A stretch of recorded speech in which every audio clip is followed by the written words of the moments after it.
السلام علیکم پیارے بچوں، آج ہم اسلامیات کی کتاب باب دوئم ایمانیات و عبادات سے سبق نمبر 5 قیامت پڑھیں گے۔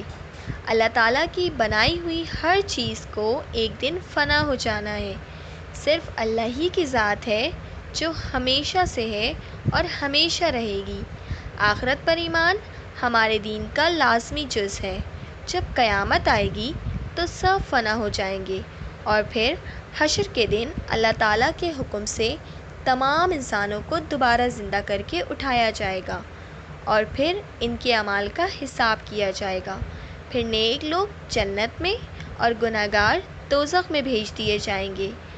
اگر ہم ان تمام باتوں کے بارے میں سوچیں تو پھر ہم کبھی بھی برے کام نہ کریں۔ قیامت کا دن، تو بچوں قیامت کا دن کیسا ہوگا؟ قیامت کا دن بہت ہی طویل اور خوفناک ہوگا۔ سورج زمین کے نزدیک آ جائے گا، پوری دنیا ایک شدید زلزلے سے لرز اٹھے گی اور پھر پھٹ جائے گی۔ پہاڑ تھونکی ہوئی رنگ برنگی اون کی طرح اڑ جائیں گے۔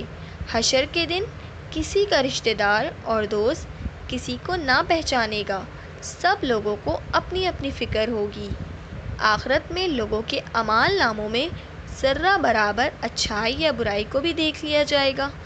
آخرت میں اللہ تعالیٰ ایسے فیصلے کرے گا جس سے لوگوں کو اپنی نیکیوں اور برائیوں کا مناسب صلہ ملے گا۔ تو بچوں اب آپ نے کرنا یہ ہے کہ آپ اس سبق کو دوبارہ پڑھیں گے۔ شکریہ۔